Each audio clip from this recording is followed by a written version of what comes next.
হয়, আজি আমি পুৱা প্ৰায় 8 বজাৰ পৰা আমাৰ কাৰ্যসূচী আৰম্ভ হৈছে। প্ৰথমতে আমাৰ যি সংগঠনৰ পতাকা, সেই পতাকা উত্তোলন কৰা হৈছে।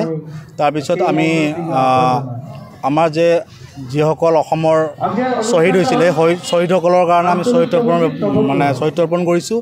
তাতে আমি সদ্যহতে আমাৰ অসমৰ এজন গণশিল্পী বুলি যাক কোৱা হয় ৰাজীৱ শদিয়া, তো তেখেতৰ মৃত্যু হৈছিল। তেখেতক আমি ইয়াত বিশেষভাৱে তেখেতক আমি শ্ৰদ্ধাঞ্জলি জ্ঞাপন কৰিছোঁ। তাৰপিছত আমাৰ জিলা আৰু আঞ্চলিকৰ শপত গ্ৰহণ অনুষ্ঠান আৰম্ভ হৈছে। তাৰপিছত মুকলি সভা আপোনালোকে নিজে গম পায় যে মুকলি সভা এতিয়াও আমাৰ চলি আছে আৰু আমাৰ সাংস্কৃতিক সন্ধিয়াৰ আয়োজন কৰিছোঁ আমি। মুখ্য অতিথি আছিল আমাৰ কোকৰাঝাৰ লোকসভা সমষ্টিৰ সাংসদ জয়ন্ত বসুমতাৰী ডাঙৰীয়া, কিন্তু তেখেতৰ বিশেষ কাৰণত তেখেতে আহিব পৰা নাই, আমাৰ দিল্লীত যোৱাৰ কাৰণে আহিব পৰা নাই। গতিকে আমাৰ বাকী যিসকল আমাৰ অতিথি তেখেতসকলক আহিছিল, তাৰ ভিতৰত আমাৰ আমাৰ এই অঞ্চলৰ বিশেষ কিছুমান শিক্ষাবিদ তেখেতসকল আহিছে। আমাৰ পৰ্বতজৰা পাৰিষদীয় সমষ্টিৰ পাৰিষদ আমাৰ মুনমুন ডাঙৰণী আহিছে। আমাৰ EPPL দলৰ জিলা পৰ্যায়ৰ আমাৰ সভাপতি প্ৰসন্ন কুমাৰ ব্ৰহ্ম ডাঙৰীয়া আহিছিল আৰু ইয়াতে বহুতো গণ্যমান্য ব্যক্তিসকল ইয়াত উপস্থিত আছিল। বিভিন্ন দাবীও আছিল চৰকাৰৰ এই ক্ষেত্ৰত কি ক'ব? হয়, আমাৰ দাবীটো বহুত আগৰ পৰা আমি দাবী কৰি আহিছোঁ। সময়ে সময়ে আমি দাবী উত্থাপন কৰিছোঁ, ৰাজপথত বহিছোঁ। তো মই আজি আপোনালোকৰ চেনেলৰ মাধ্যমেদি বা এইখন মঞ্চৰ পৰা মই ক'ব বিচাৰোঁ অসম চৰকাৰক যে অনতিপলমে পশ্চিম অসমত বসবাস কৰা দেশীসকলৰ কাৰণে সুকীয়াকৈ দেশী উন্নয়ন পৰিষদখন গঠন কৰি দিব লাগে। আৰু বিটিআৰ অঞ্চলত যিহেতু আপোনালোকে গম পায়, কেইদিনমান আগতে কমিউনিটি ভিছন ডকুমেণ্ট এখন প্ৰগ্ৰাম কৰিছিল এইখন চৰকাৰে, বিটিআৰ চৰকাৰে। তাতেও আমাক যিখিনি তেওঁলোকে আমাৰ তথ্য বিচাৰিছিল আমি তথ্যখিনি দিছিলোঁ। তো সেই তথ্যখিনি দিয়াৰ পিছত আৰ্থসামাজিক জৰীপৰো এটা প্ৰচেছ চলি আছে, হয়তো চৰকাৰীভাৱে চলি আছে, হয়তো দুই একতে আপোনালোকে গম পাব এইটো কি পৰ্যায় চলিছে। তো মই সেই প্ৰেক্ষিতত মই বিটিআৰ চৰকাৰক মই আবেদন জনাব বিচাৰিছোঁ যে গৰীয়া, যিহেতু বিটিআৰ অঞ্চলত মৰীয়া মানুহ নাই, তো গৰীয়া আৰু দেশী এই দুটা জনগোষ্ঠীৰ কাৰণে, যিহেতু লাঞ্ছিত বঞ্চিত এক জনগোষ্ঠী, এই জনগোষ্ঠী দুটাৰ কাৰণে অনতি পলমে বিটিআৰ চৰকাৰে ডেভেলপমেণ্ট বৰ্ডৰ এখন যাতে গঠন কৰি দিয়ে, যাতে এই নিষ্পেষিত বা লাঞ্ছিত বঞ্চিত জনগোষ্ঠী দুটাই যাতে কমচে কম মানে এটা অৰ্থনৈতিকভাৱে বা ৰাজনৈতিকভাৱে এটা যাতে আগুৱাই নিব পাৰে নিজকে। আজি মুকলি সভাৰ লগতে দেখিবলৈ পোৱা গৈছে যে ইয়াতে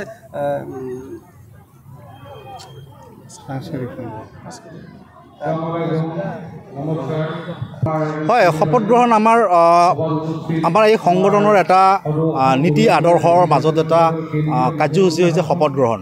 যে আমি এই জনগোষ্ঠীটো যেতিয়া আমি আঞ্চলিক বা শাখা বা জিলা যি সমিতি গঠন নহওক, শপত গ্ৰহণৰ জৰিয়তে মানে আমি এটা শপত লওঁ যে আমি নিজৰ জনগোষ্ঠীৰ কাৰণে আমি কাম কৰি যাম, অনাগত দিনত সংগ্ৰাম অব্যাহত থাকিব। লগতে আমাৰ এই জনগোষ্ঠীক বিভিন্ন দিশত যাতে আগবাঢ়ি লৈ যাব পাৰে তাৰে আমি শপত লোৱা হয়।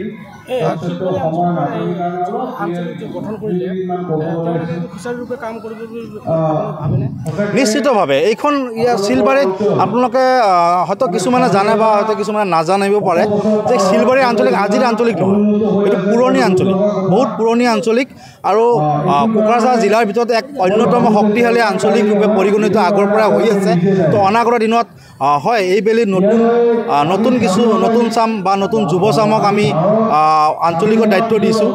মই 100% মই নিশ্চিত যে এইখন আঞ্চলিকে খুব ধুনীয়াভাৱে তথা সাৱলীলভাৱে এই দেশী জনগোষ্ঠীৰ নেতৃত্ব দি এই আঞ্চলিকখন সুচাৰুৰূপে চলাই দিবলৈ সক্ষম হ'ব বুলি মই নিশ্চিত। নিশ্চয় খুব ভাল পৰিৱেশ এটা পাইছোঁ, কাৰণ এইটো দেশী অধ্যুষিত এটা অঞ্চল। এই অঞ্চলৰ ময়ো ইয়াৰে হয়, গতিকে মই গম পাওঁ। তো খুব ৰাইজৰ ৰাইজৰ যিটো ৰাইজে যেনেকৈ সঁহাৰি জনাব লাগিছিল তেনেকৈ জনাইছে, আৰু এই অঞ্চলৰ ৰাইজেও এই বিষয়ে কিছু জ্ঞাত হ'ল। অনাগত দিনত আৰু আগুৱাই আহিব, ৰাইজৰ সমৰ্থন আমাক লাগিবই। এই মুকলি সভাৰ জৰিয়তে আৰু যি আন্দোলনৰ জৰিয়তে যুৱ চামক হয়, যুৱ চামক মই ক'ব বিচাৰোঁ যে আপোনালোকে সংগঠনত আগবাঢ়ি আহক, লগতে যাতে শিক্ষাত যাতে গুৰুত্ব দিয়ে। মই আঞ্চলিকৰ সভাপতি সম্পাদকক মই ক'ব বিচাৰোঁ যে আপোনালোকে অকল সংগঠন কৰিলে নহ'ব, জনগোষ্ঠী এটাক শিক্ষা দিশত আগবাঢ়ি যাব লাগিব।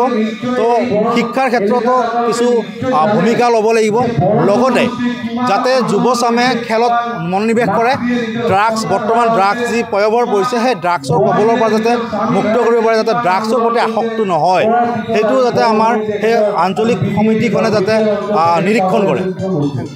আসসালামু আলাইকুম, নমস্কাৰ। মোৰ নাম শুকুৰ আলী। মই সদৌ অসম ঘূৰিয়ামূৰীয়া দেশী জাতীয় পৰিষদৰ কোকৰাঝাৰ জিলা সমিতিৰ মই কাৰ্যকৰী সভাপতি হয়। আজি মই সঁচাকৈয়ে মই ঘূৰিয়ামূৰীয়া দেশী জাতীয় পৰিষদৰ তৰফৰ পৰা সমূহ অসমবাসীলৈ মই আন্তৰিক শুভেচ্ছা জ্ঞাপন কৰিছোঁ। আৰু মই নথৈ আনন্দিত যে আজি মোৰ ইয়াতে মোৰ জন্মস্থান শিলবাৰী, ইয়াতে মোৰ আজি সদৌ অসম ঘূৰিয়ামূৰীয়া দেশী জাতীয় পৰিষদৰ আজি কোকৰাঝাৰ জিলা আৰু শিলবাৰী আঞ্চলিকৰ শপত গ্ৰহণ, লগতে আমাৰ সাংস্কৃতিক সন্ধিয়া, লগতে আমাৰ গীত মাত আৰু আমাৰ দুপৰীয়া আহাৰৰ আমাৰ আয়োজন কৰিছোঁ।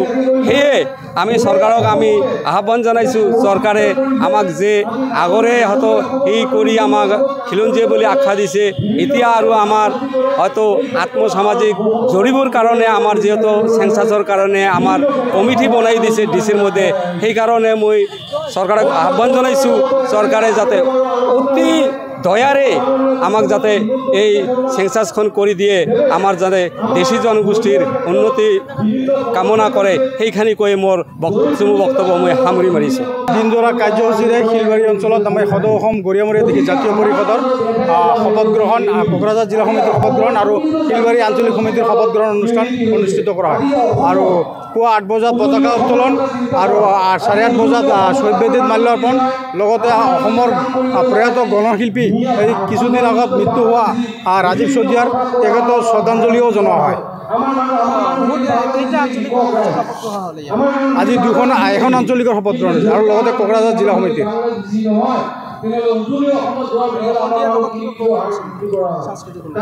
আজি এতিয়া মুকলি সভা চলি আছে। মুকলি সভা শেষ হোৱাৰ পিছত ৰাতি 7 বজাৰ পৰাই আমাৰ সাংস্কৃতিক সন্ধিয়া আৰম্ভ হ'ব। বিশেষকৈ দেখিবলৈ পোৱা যায় সমাগত যি হাইস্কুল শিক্ষান্ত পৰীক্ষাত সমাগত,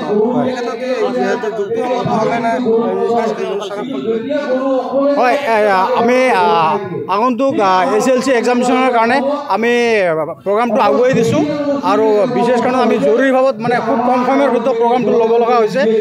বিশেষকৈ আমি ৰাতি 10 বজাৰ পিছতে আমি প্ৰগ্ৰামটো বন্ধ কৰিম বুলি আমি প্ৰতিজ্ঞাবদ্ধ হৈছোঁ আৰু পাৰ্মিশ্যনো এই হিচাপত লোৱা আছে চৰকাৰৰ পৰা। আপোনালোকৰ যুক্তিসংগত হৈছেনে নাই? হয়, যিহেতু সাংস্কৃতিক অনুষ্ঠানখন যুক্তিসংগত কিমান নহয়, হয় মানে সাংস্কৃতিক অনুষ্ঠানখন আমাৰ বিশেষকৈ SLC মেট্ৰিক পৰীক্ষাটো মানে সামনত ওচৰত আছে, 15 দিন পিছতে পৰীক্ষা হয়। এইকাৰণে আমি সাংস্কৃতিক অনুষ্ঠানটো আমি মানে ৰাতি 10 বজাৰ পিছত আমি বন্ধ কৰিবলৈ আমি মানে প্ৰতিজ্ঞাবদ্ধ হৈছোঁ বা আমি সভাৰ জৰিয়তে এইখিনি মানে জনাইছোঁ চবকে।